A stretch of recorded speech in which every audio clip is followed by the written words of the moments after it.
Well, we are officially snow camping.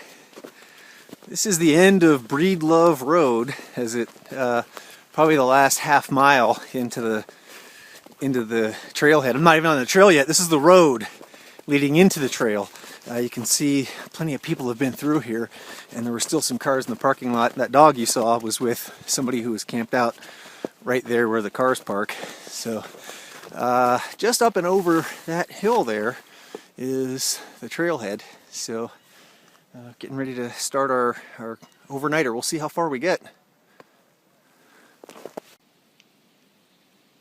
I will definitely be snow camping tonight. This is what the trail looks like. You can see a lot of people have walked on it already. The places where people have stepped and packed it down is only a little slippery, so I'm walking slightly off to the left. So far so good, no slips. Still nice and warm though. Just about 10 minutes into Panthertown Valley Trail, and we come to our first overlook. I'm standing on Salt Rock, looking at Little Green Mountain.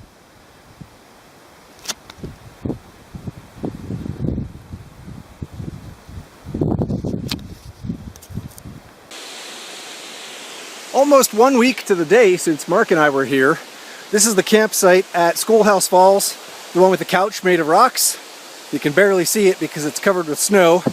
And then behind me is the falls itself. If you take a look at the ground, you can see not too many footprints in the snow here. This snow's been on the ground for about 5 or 6 days, and I see, maybe, here's a good spot. That shows, that's a good example. Not a lot of people have been out here. So wherever I go, I am going to have to dig out a spot to put my tent though. This is a campsite despite what it looks like. So I've got my work set out, my work cut out for me, but that's part of the fun, right? Right. That sound you hear is not a waterfall, that's the wind. I'm almost at the top of Little Green Mountain. And these trees you see before me are shielding us from the wind.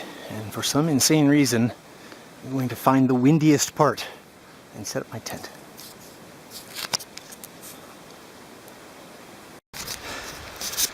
Look at this. This is ridiculous. This is the trail. Am I crazy? Am I insane? I must be out of my mind for doing this. Why am I doing this? Oh yeah, this is why. Okay, this is Tranquility Point, not Inspiration Point. And there are no footprints in the snow. I kind of feel bad for being the one to break this, but it's kind of neat. It means no one's been out here since last week.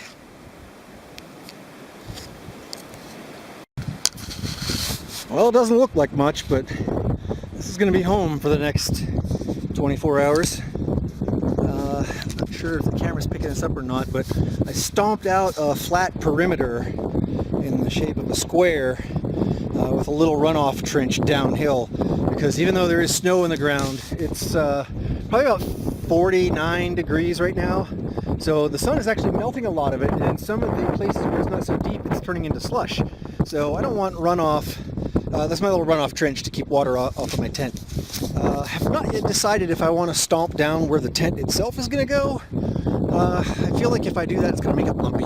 So I'm not really sure what the correct procedure is. So I guess we're going to learn something tonight. I'm going to go with fluffy snow, put my tent down on top of that. I'm sure it's just going to get smushed with me in it anyway, but I'm curious to see what happens to the stuff that melts from my body being on it. What I would do ordinarily if I weren't in a national park is I would probably cut down some of these little pines here and make myself a bed of those to put my tent on top of that. Or better yet, maybe even some of these rhododendrons, make myself a nice big insulated pile. But tonight it's just going to be a thin layer of ripstop nylon and some air between me and the snow. Should be fun.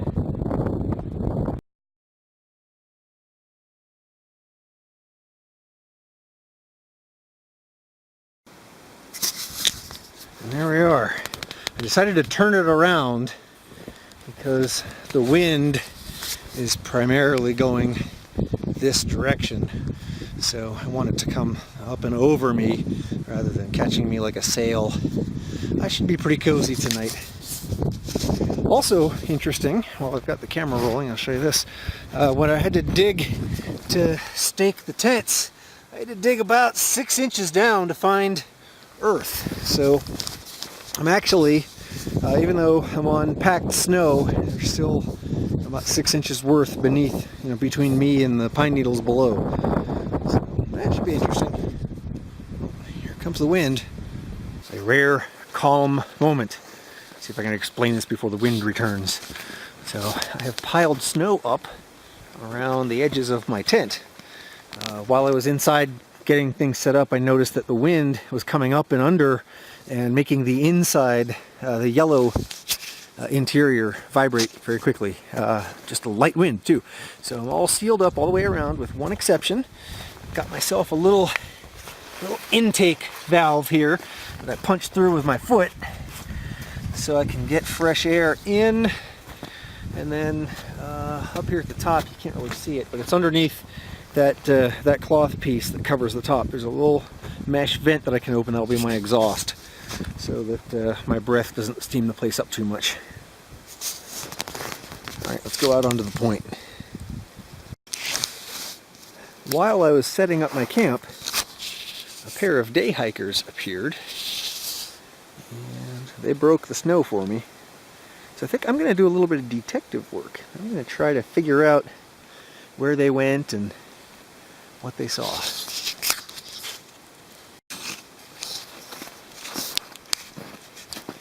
Well, isn't this just the sweetest thing ever? A little slushy here, but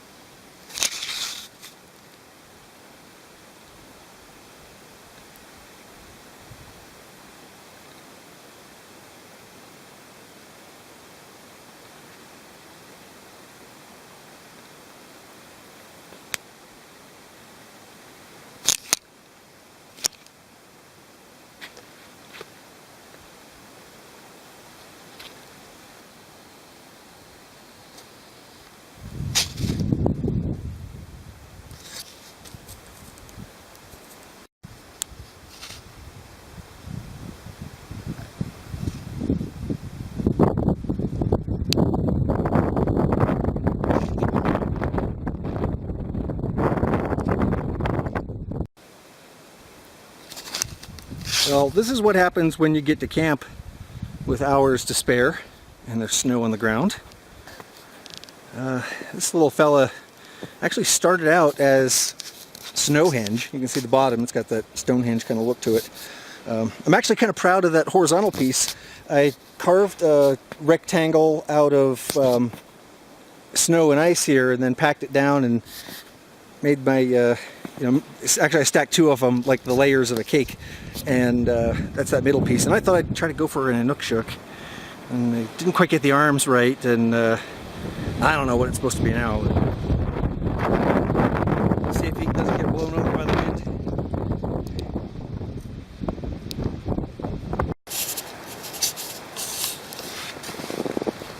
Here's what I'm talking about. So just a little bit of wind getting in there.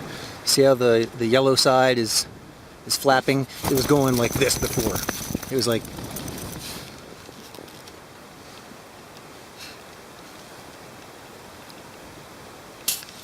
so this is snow camping. Fortunately, this snow is not so deep that I can't get up and walk around and and leave. But this is going to be a nice approximation of what it might actually be like to be snowed in, which will probably happen once or twice on the AT. Interesting side effect that I'm noticing is since my tent is really just on, that's snow right under there. I'm making little snowballs. This is really, really cold. And this thing is doing an amazing job of insulating me. I've been sitting on it for about 10 minutes now, and my butt cheeks are only getting just the tiniest little bit cold. Of course, when I'm laying down on it completely flat, my weight will be more evenly distributed, and I won't actually come into contact with the ice. That's nice. Next thing I think I'm going to do is boil some snow so that I've got drinking water. And I'm going to go take a walk out onto the other side of Tranquility Point. Look at it from a different angle. Here comes that wind again. Listen to that.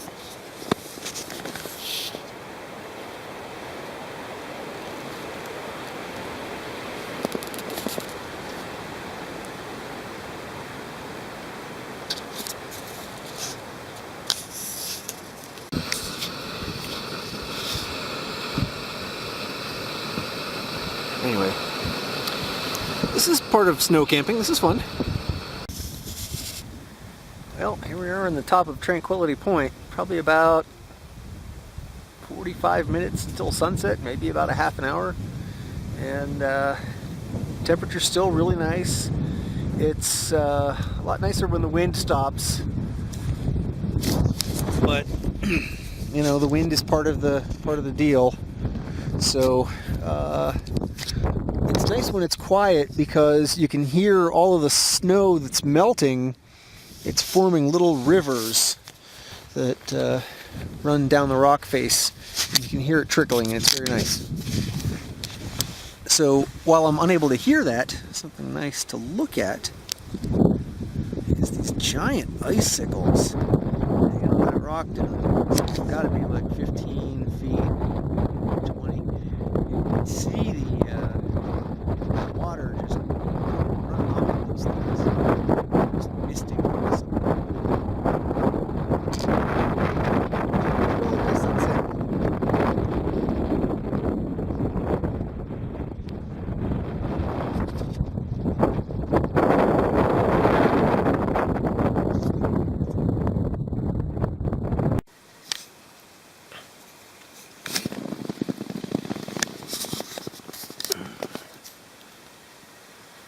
Not a bad morning, as morning in the tent goes. Almost 50 in the tent. It's not bad. For the most part, I'm warm. The real problem, I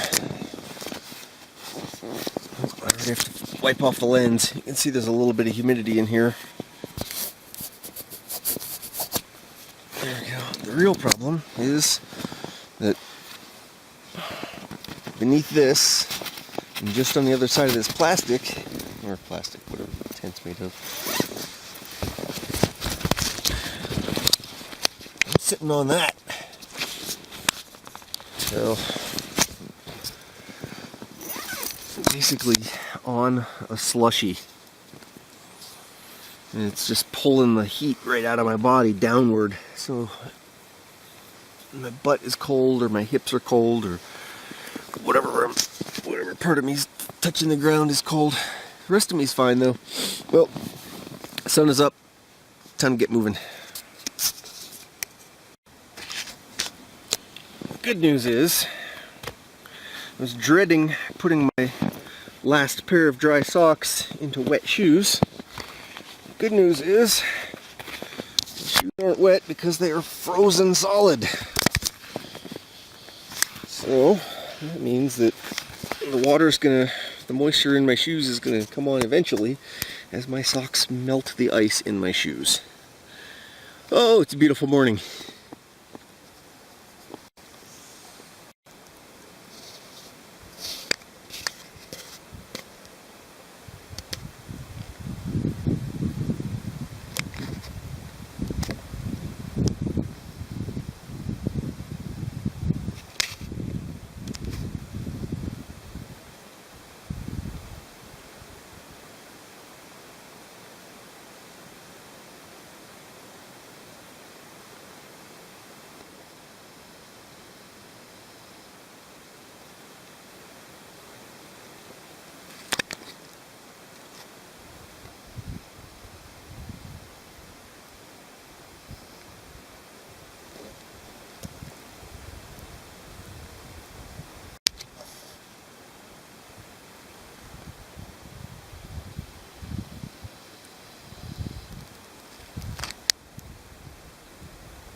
This hike has been the perfect balance of challenging environment and rewarding scenery.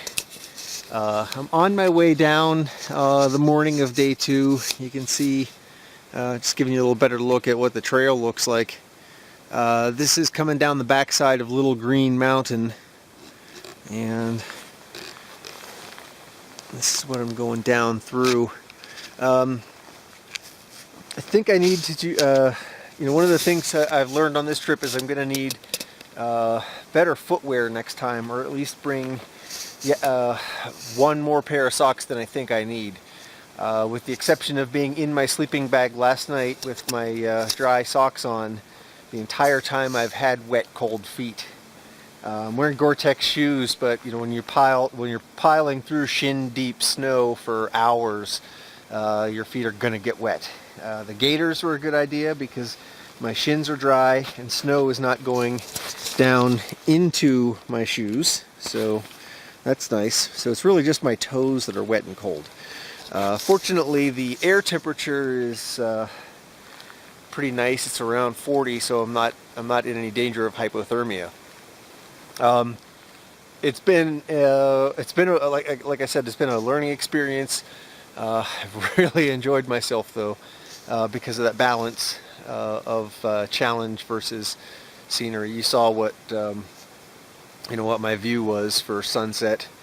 I got to see the moonrise over that same valley last night, but not enough light on this camera to catch it. So, and then I got to see the sunrise again. So, 3 spectacular views in exchange for some chilly toes. Definitely worth it. All right, so we're going to work our way back down this trail here. A little less than a mile. We'll be at Schoolhouse Falls, and then from there it's a long flat walk until we get to Salt Rock.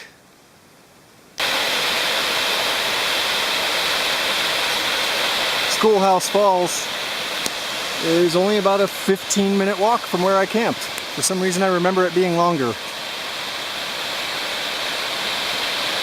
So nice to know that those 2 places here and that view are relatively close to one another.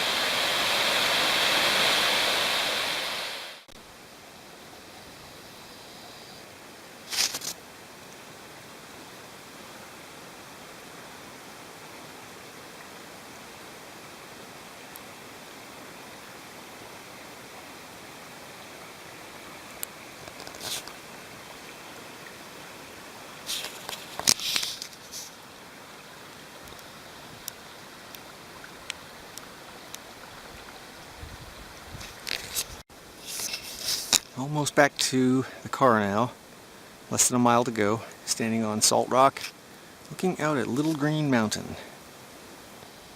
This is where I camped out last night. Right on the top of that dome, all the way to the right. See where that drops off suddenly to the right? That's where I was sitting watching the sunset.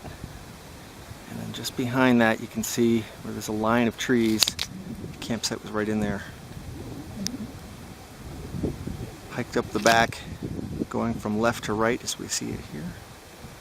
And this is my view from last night, seen from Salt Rock. That's the valley that I was looking out across.